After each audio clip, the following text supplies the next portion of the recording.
Break के बाद रुक करेंगे बुलेटिन की ओर। इस बुलेटिन में हम बात करेंगे दिल्ली की, जहां सीएम अरविंद केजरीवाल के घर पहुंचने पर फूलों से हुआ स्वागत, और दिखाएंगे देवीपुर में कैसे घर में अचानक आग लगने से लाखों का सामान जलकर हुआ राख। आगे चर्चा करेंगे साहिबगंज की, जहां राजमहल संसदीय सीट के लिए झामुमो प्रत्याशी विजय हासंदा ने किया नामांकन। ऐसी तमाम खबरों पर विस्तार से करेंगे चर्चा।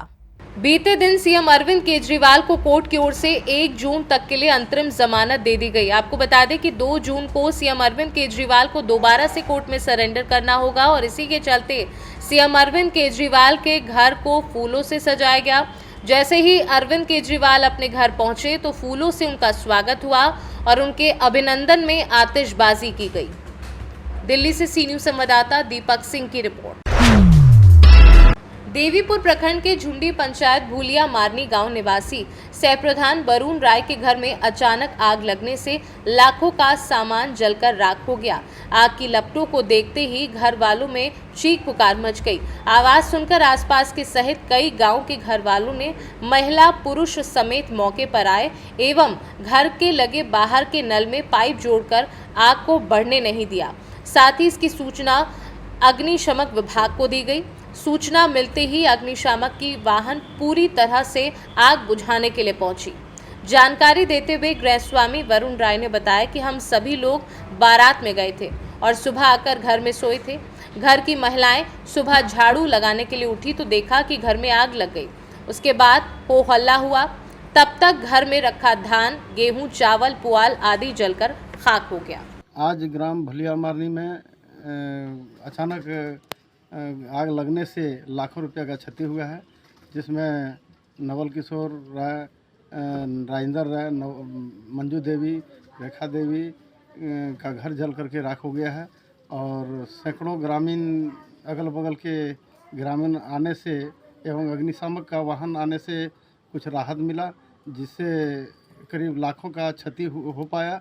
अगर यदि ये लोग नहीं रहता सहयोग करने के लिए तो पूरे भूलिया मारनी चपेट में आने से और लोगों का घर जलकर राख हो जाता और आफत हो जाता गांव के लिए।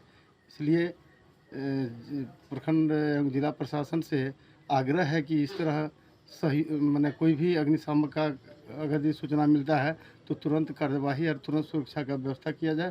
प्रखंड प्रशासन का भी दायित्व होता है। बीडीओ साहब को, सीओ साहब को बहुत बार फ़ोन किए, लेकिन उन्होंने अभी तक कुछ किसी को भेजे नहीं हैं। इस पर जांच होना चाहिए और पीड़ित को कुछ इसका लाभ हम दिलाना चाहिए।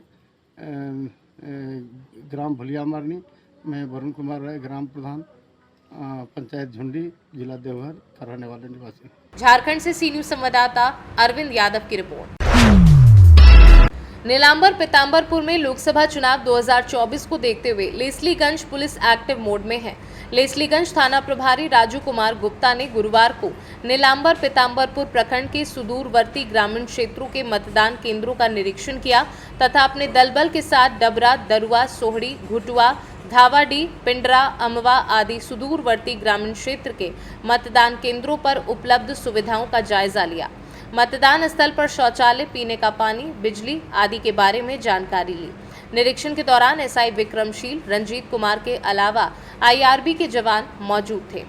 पलमुआ अंदाज में थाना प्रभारी राजू कुमार गुप्ता ने मतदाताओं को अधिक से अधिक मतदान करने के लिए जागरूक किया। नीलांबर पीताम्बरपुर से सी न्यूज संवाददाता अवध किशोर राय की रिपोर्ट। साहिबगंज राजमहल लोकसभा सीट के लिए इंडिया गठबंधन के झामुमो उम्मीदवार विजय हासंदा ने आज नामांकन पत्र दाखिल किया। इस मौके पर अपने प्रत्याशी की ऊर्जा बढ़ाने के लिए सीएम चंपई सोरेन, पूर्व सीएम हेमंत सोरेन की पत्नी कल्पना सोरेन, मंत्री बन्ना गुप्ता, प्रदीप यादव, आलमगीर आलम, स्टीफन मरांडी, दिनेश विलियम मरांडी साहिबगंज पहुंचे।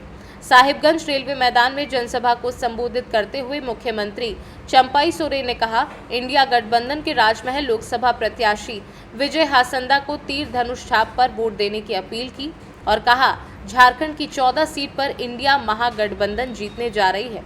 पूर्व मुख्यमंत्री हेमंत सोरेन की पत्नी कल्पना सोरेन सभा को संबोधित करते हुए कहा कि 1 जून को तीर धनुष छाप पर वोट देने को लोगों से अपील की। भाषण के दौरान मंच भी टूट गया।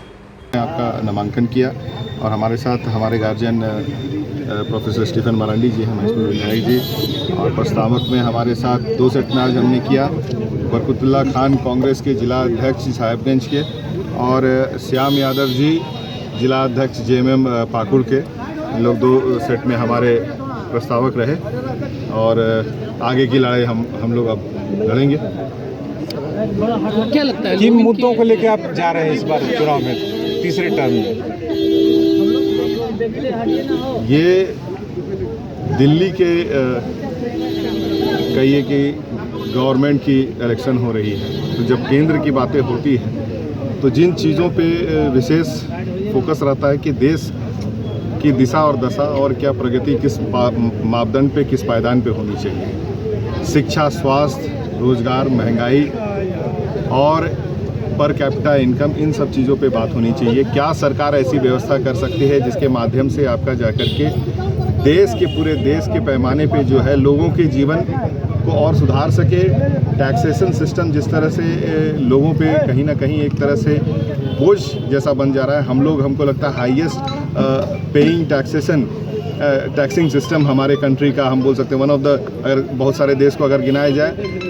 और सोशल सिक्योरिटी के नाम पे अगर आप देखें तो बिल्कुल ही नगण्य, और लगातार 10 साल में जिस तरह से महंगाई बढ़ी है, लोगों पे बहुत बोझ पड़ा है और हम कह सकते हैं कि देश की जो आर्थिक स्थिति है वो कमज़ोर हुई है। चुनाव के बीच ये ईडी की कार्रवाई और सीबीआई की कार्रवाई को लेकर कुछ कार्रवाई तो कई महीनों से चल रही है, आप कह सकते हैं साल से ऊपर से चल रही है, और मैं कह सकता हूं कि जो कानूनबद्ध तरीके हैं उस पर कानून को मानने वाले हम लोग हैं, लेकिन ईडी और इन सब की कार्रवाई की बात हो जा रही है।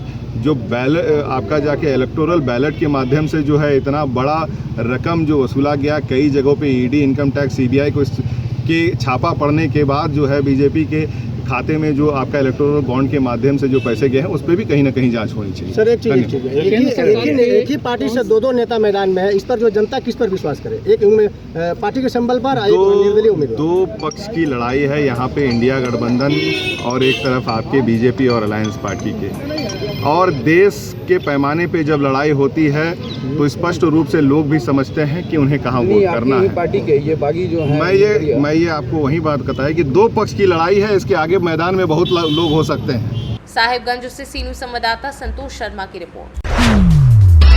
सूरजपुर जिले में रात में न्यू बस स्टैंड प्रतापपुर के होटल में काम करने वाले बजरंगी कुशवाहा द्वारा आपसी विवाद पर साथ में काम करने वाले रामदास पिता स्वर्गीय पांडे उम्र 60 वर्षीय ग्राम टुकुडांड को डंडा से प्राणघातक प्रहार कर चोट पहुंचाई गई, जिसको उपचार के लिए प्रतापपुर अस्पताल ले जाया गया, जहां उसकी मृत्यु हो गई। ऐसे में प्रतापपुर पुलिस के द्वारा मामले की विवेचना करते हुए घेराबंदी कर आरोपी बजरंगी कुशवाहा पिता स्वर्गीय रामाशंकर कुशवाहा उम्र 40 वर्षीय ग्राम मेहरा देउर थाना भोरेन जिला गोपालगंज बिहार वर्तमान निवासी न्यू बस स्टैंड प्रतापपुर को पकड़कर उससे पूछताछ करने पर उसने घटना को अंजाम देना स्वीकार किया, जिसकी निशानदेही पर घटना में प्रयुक्त डंडा जब्त कर आरोपी को गिरफ्तार कर जेल भेज दिया। सूरजपुर से सीनू संवाददाता सुरेंद्र साहू की रिपोर्ट। फिलहाल के लिए बुलेटिन में बस इतना ही। वक्त है एक छोटे से ब्रेक का। ब्रेक के उस पार हम आपको और भी तमाम बड़ी खबरों से करवाएंगे रूबरू।